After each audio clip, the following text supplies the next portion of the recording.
Residence degli Ulivi, l'incanto della natura per chi vive in città. Telefono 0962 96 4192 348 01 17 609. Sono 102 gli immigrati che sono sbarcati ieri sera sulla costa calabrese a Isola Caporizzuto, nel Crotonese. Gli immigrati, che secondo i primi accertamenti sono di varia nazionalità, sono giunti sulla costa a bordo di uno yacht di lusso di 20 metri e sono stati bloccati poco dopo lo sbarco dalle forze dell'ordine. Salgono così a 590 gli stranieri sbarcati negli ultimi 2 mesi sulle sole coste crotonesi. Gli immigrati sono stati portati subito nel centro di accoglienza Sant'Anna per l'identificazione. Si cercano gli scafisti.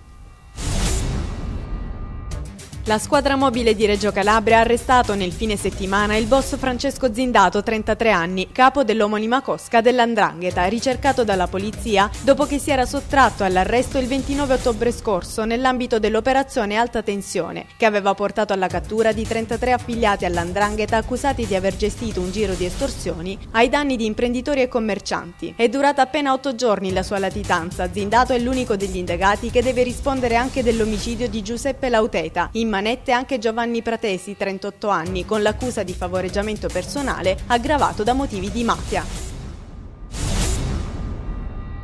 20 milioni di euro stanziati dal governo per 5 regioni sono davvero una miseria se si considera che solo nella provincia di Cosenza i danni per il maltempo ammontano a circa 200 milioni di euro e complessivamente per le 5 province calabresi a 500 milioni. È quanto è emerso dal convegno sul dissesto idrogeologico promosso a Roggiano Gravina dall'amministrazione comunale e che ha visto la partecipazione del presidente della provincia di Cosenza, Mario Oliverio. Durante l'incontro è emersa la necessità per la Calabria di un piano per la messa in sicurezza del territorio.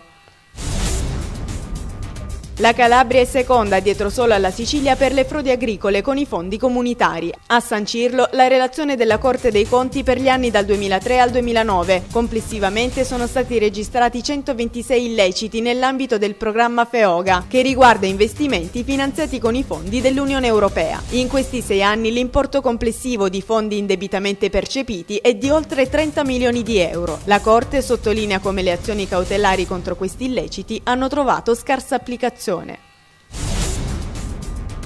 Presso la sala conferenze del Museo Musmi, all'interno del Parco della Biodiversità Mediterranea a Catanzaro, il presidente della provincia Vandaferro e il generale di brigata del Molusi hanno presentato il catalogo storico delle testimonianze dei cimeli della Prima Guerra Mondiale, voluto dall'Arma dei Carabinieri e dall'amministrazione provinciale, per celebrare il 90° anniversario della fine della Prima Guerra Mondiale e la giornata delle Forze Armate. L'intento è quello di fare del volume e del museo anche un monito per le giovani generazioni.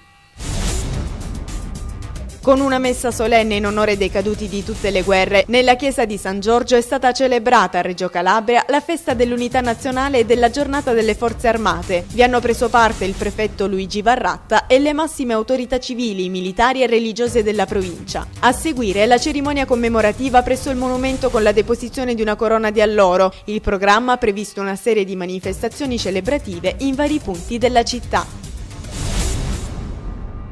È stata inaugurata sabato la prima fiera mediterranea Food and Beverage organizzata da Catanzaro Fiere. Migliaia le persone che hanno già visitato i 250 stand allestiti con prodotti tipici calabresi nei 5.000 metri quadrati dedicati all'esposizione che si svolge nel parco commerciale Le Fontane. Oggi è in programma un'esposizione di sculture artistiche realizzate con i prodotti della cucina e mercoledì un incontro per sensibilizzare le strutture alberghiere all'uso dei prodotti tipici calabresi come prodotti da forno, marmellate e miele per la prima colazione. La fiera continuerà fino a domenica 14 novembre.